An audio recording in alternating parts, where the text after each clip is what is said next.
मनुष्य जब गृहस्थ जीवन में जन्म लेता है तो उसे अपनी गृहस्थी को सुचारू रूप से चलाने की आवश्यकता होती है। इसी गृहस्थ जीवन की श्रेष्ठता पर हम आपको एक कहानी सुनाने जा रहे हैं। जय श्री हरि। सनातनी टेल्स बाय राज में आप सभी का स्वागत है।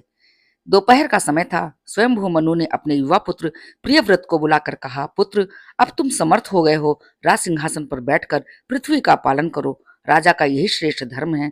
जो राजा पृथ्वी का पालन नहीं करता उसे मरणोपरांत यमपुरी की यातनाएं झेलनी पड़ती हैं। पिता का कथन सुनकर प्रियव्रत ने उत्तर दिया, पितृश्रेष्ठ, मैं राज्य के प्रपंचों में नहीं पढ़ना चाहता। राज्य के प्रपंचों में पढ़ने से श्री हरि के भजन को भूल जाऊंगा। मनुष्य के जन्म की सार्थकता श्री हरि भजन में ही है।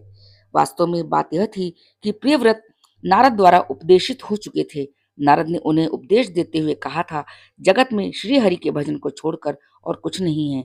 जगत का वैभव, जगत के सुख और जगत की सुंदरता सब निस्सार है। यदि सत्य है तो केवल भगवान श्री हरि का नाम। अतः मानव जन्म पाने पर भगवान के नाम जप में ही समय व्यतीत करना चाहिए। नारद द्वारा उपदेश दिए जाने पर प्रियव्रत ने संकल्प किया था कि वे विवाह नहीं करेंगे, पुत्र आदि पैदा नहीं करेंगे और राज सिंहासन पर भी राज्य नहीं करेंगे। वे वन में चले जाएंगे और श्री हरि के भजन तथा नाम जप में ही अपना जीवन व्यतीत कर देंगे। अतः अब मनु ने प्रियव्रत को राज सिंहासन पर बैठने के लिए कहा तो वे चिंता में पड़ गए। कुछ क्षणों तक मन ही मन सोचते रहे। फिर उन्होंने राज सिंहासन पर बैठने से मना कर दिया। यद्यपि वे पिता का बड़ा आदर करते थे और उनकी प्रत्येक आज्ञा का पालन करना अपना धर्म समझते थे, किंतु फिर भी उन्होंने राज सिंहासन पर बैठने से मना कर दिया, क्योंकि नारद जी की कृपा से भगवान श्री हरि की भक्ति उनके रग रग में समा गई थी। प्रियव्रत बड़े ही योग्य थे, बड़े ही शूरवीर थे और बड़े ही न्यायप्रिय भी थे। ब्रह्मा जी को सदा इस बात की चिंता रहती है कि उनके सृष्टि के सारे काम सुख और शांति के साथ होते रहें, पृथ्वी का प्रतिपालन होता रहे और प्रजा सुख से जीवन व्यतीत करे। ब्रह्मा जी यह भी चाहते थे कि पृथ्वी पर जो राजा हो वे सब प्रकार से योग्य हो, शूरवीर हो और प्रजा का पालन करने वाले हों। अतः ब्रह्मा जी के कानों में जब यह समाचार पड़ा कि प्रियव्रत राज सिंहासन पर नहीं बैठेंगे तो वे चिंताग्रस्त हो गए। उन्होंने प्रियव्रत के पास जाकर उन्हें समझाने का विचार किया। प्रभात का समय था। प्रियव्रत भगवान विष्णु के चरणों में ध्यान लगाकर बैठे हुए थे। ब्रह्मा जी ने उनके सामने प्रकट होकर स्नेह सिंचित स्वर में कहा, प्रियव्रत। प्रियव्रत ने आंखें खोलकर देखा, ब्रह्मा जी सामने खड़े थे। प्रियव्रत का मस्तक झुक गया। उन्होंने विनीत वाणी में कहा, पितामह, आपने मुझे दर्शन देकर कृतार्थ कर दिया। ब्रह्मा जी ने कृपामयी दृष्टि से प्रियव्रत की ओर देखते हुए कहा, प्रियव्रत, मैंने सुना है तुमने सिंहासन पर ना बैठने का निश्चय किया है। प्रियव्रत ने उत्तर दिया, हाँ ब्रह्मदेव, आपने सच सुना है। ब्रह्मा जी प्रियव्रत की ओर देखते हुए बोले, प्रियव्रत, क्या मैं तुम्हारे निश्चय का कारण जान सकता हूँ? प्रियव्रत ने उत्तर दिया, पितामह, राज्य और सिंहासन का संबंध राजनीति से होता है। राजनीति बड़ी प्रपंचमयी होती है। छल, असत्य, अविश्वास, विश्वासघात सब कुछ राजनीति में चलता है। मैंने भगवान विष्णु के चरणों में मन लगाने का महाव्रत धारण किया है। मैं छलनामयी राजनीति के प्रपंचों में नहीं पड़ना चाहता। प्रियव्रत की बात सुनकर ब्रह्मा जी विचारों में मग्न हो उठे। मन ही मन सोचने लगे। कुछ क्षणों के पश्चात उन्होंने सोचते हुए कहा, प्रियव्रत, मुझे यह जानकर अत्यधिक हर्ष हुआ है कि तुमने भगवान श्री हरि के चरणों में मन लगाने का व्रत धारण किया है।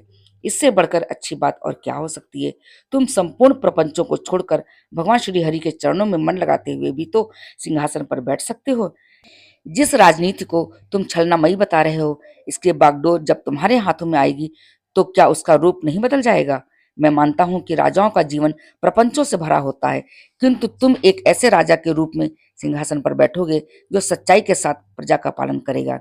तुम मेरे लिए और संपूर्ण प्रजा के लिए गौरव का उदाहरण बनोगे। विधाता के कथन ने प्रियव्रत को मौन कर दिया। वे मन ही मन सोचने लगे। कुछ क्षणों के बाद सोचते हुए बोले, पितामह, मैंने सब कुछ छोड़कर वन में जाने का निश्चय किया है और वहां भगवान की भक्ति में अपना जीवन व्यतीत करूंगा। ब्रह्मा जी बोले, तुम्हारा निश्चय बड़ा पवित्र है, बड़ा मंगलमय है, किंतु प्रियव्रत, यह सारी सृष्टि भगवान की ही है। सृष्टि के संपूर्ण प्राणी भगवान के ही हैं। प्रजा, स्त्री, पुरुष, पौत्र आदि सभी भगवान के ही हैं। इनकी सेवा और इनका पालन पोषण करना भगवान की ही सेवा करना है। मनुष्य यदि भगवान को याद करता हुआ गृहस्थ जीवन व्यतीत करे तो उस जीवन से बढ़कर अच्छा जीवन और कोई नहीं होता। तुम वन में अवश्य जाओ, पर पहले अपने सांसारिक कर्मों को पूर्ण कर लो, गृहस्थी के सुखों का उपभोग कर लो। आखिर तुम्हें सांसारिक सुखों के स्वाद का पता कैसे चलेगा? ब्रह्मा जी के तर्कों ने प्रियव्रत को मौन कर दिया। उन्होंने शीश झुकाए हुए कहा, पितामह, आपकी आज्ञा शिरोधार्य है। ये कहकर ब्रह्मा जी अदृश्य हो गए और प्रिव्रत सिंहासन पर बैठकर राज्य करने लगे। उन्होंने अपना विवाह किया।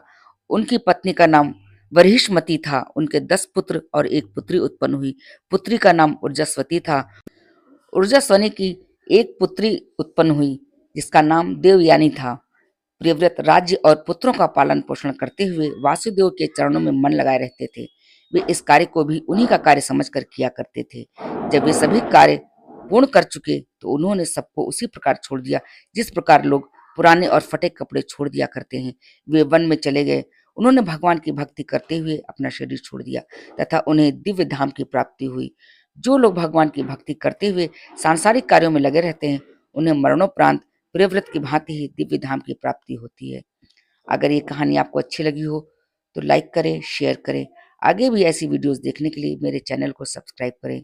जय श्री हरि, जय श्री हरि।